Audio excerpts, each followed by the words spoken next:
So if you're a product leader, a strategist, or really anyone trying to build something new, you're probably wrestling with the same huge challenge we all are. How on earth do you build a winning strategy when it feels like the ground is constantly shifting beneath your feet? Well, in this explainer, we're going to break down a modern approach to do exactly that. And this really is the central paradox, isn't it? On one hand, we're told to have this bold, long-term vision. But on the other, markets pivot overnight, new competitors pop up out of nowhere, and what customers want seems to change faster than ever. Sticking to a rigid plan in that kind of environment, that's a recipe for disaster. So the real question becomes, how do you balance that deep conviction with the need to constantly adapt? You know, for decades, road mapping was kind of like building a bridge over a calm sea. You had these super detailed, linear plans that stretched out for months, even years, all based on the assumption that the world was pretty stable. But today's reality, it's much more like trying to navigate a ship through a storm, with constant change and just a ton of ambiguity. That old model, it just can't keep up anymore. Let's just be blunt about it. The old way is broken. When your plan is that rigid, one unexpected change doesn't just cause a little delay, it can completely shatter your entire strategy. That's not strength. That's what we call strategic fragility. Okay, so here's the crucial point. We have to completely redefine what a roadmap even is. It's not a project plan. It is not just a checklist of features to build. Think of it as a strategic communication tool. Its number one job is to align your entire organization, I'm talking leadership, engineering, sales, marketing, everyone, on the same vision and the same direction. So what's the alternative then? Well, it's an adaptive model, and it's built on three really distinct layers. This right here is the core of how you build a strategy that can actually survive contact with reality. The real power of this model is how it separates things out. So at the very top, you've got your vision. This is your North Star, right? It's where you're headed in the next 2 to 5 years. Then in the middle, you have your strategy. These are the key initiatives, the big bets you're placing over the next, say, 6 to 18 months to get closer to that vision. And then at the bottom, you have execution. This is the nitty-gritty, the specific features and sprints your teams are working on right now in the next 1 to 3 months. And this brings us to the most important guiding principle of the whole thing. Your vision is fixed. It's stable, like a mountain peak in the distance. Your strategy, though, that's like a winding river flowing towards that mountain. It's flexible. It can change course as you learn new things. And your day-to-day execution, that has to be highly adaptive, like a raft on that river, constantly adjusting to the currents of new data and customer feedback. Okay, so that's the big idea, the model. But how do you actually put this into practice? Let's dive into a few powerful but surprisingly simple frameworks that make all of this really actionable. All right, first up is something called the Now, Next, Later framework. It's just a fantastic way to communicate what you're focused on.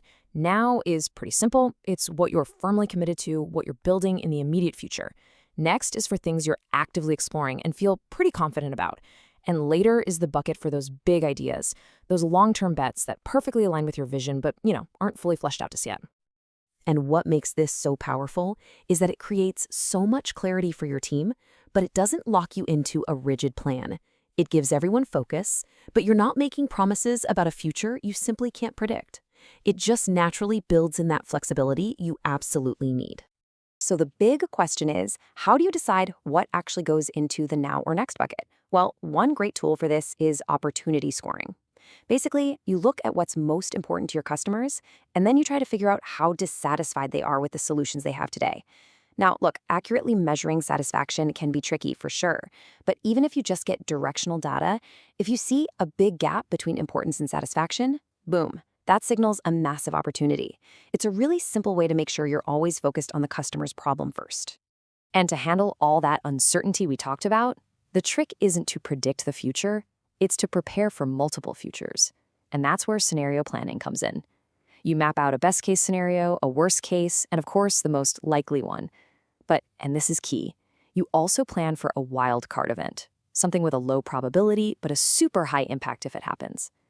Going through this process literally turns uncertainty from a threat into a source of real strategic resilience. But does this stuff actually work at scale? Oh, absolutely. I mean, just look at one of the most adaptive companies on the entire planet, Netflix.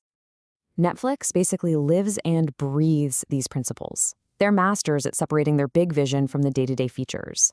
They run countless experiments and A/B tests, not just to tweak things, but to actually validate their core strategic assumptions. And this part is critical. They are absolutely ruthless about using data to kill initiatives that aren't working. That frees up all those resources so they can double down on what is. And really, this is the whole key.